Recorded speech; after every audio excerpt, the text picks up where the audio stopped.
15వ తారీఖున బోట్లు ఆపేశారు. ఆపేస్తే చేపలు ఉండవు.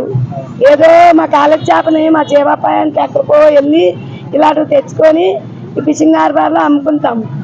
మటన్ తింటే కండ వస్తుంది, చికెన్ తింటే కొవ్వు వస్తుంది, మనిషి బరువు పెరిగి ఎన్నో అనార్థాలకి దారి తీస్తుంది.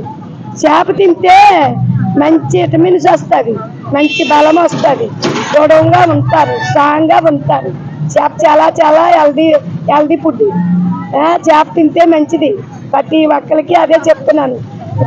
రొయ్యి తినొచ్చు, నెత్తలు తినొచ్చు, చావాడు తినొచ్చు, ప్రతిదీ తినొచ్చు.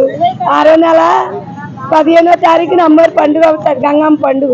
16వ తారీఖున బోట్లు వెళ్ళిపోతాయి ఎప్పుడునాగా. అప్పుడు మంచి ఐటమ్స్లు వస్తాయి. మీరు నచ్చిన చేప తింటే మీరు బలంగా ఆరోగ్యంగా ఉంటారు. ఇప్పుడంటే ఏముండవు.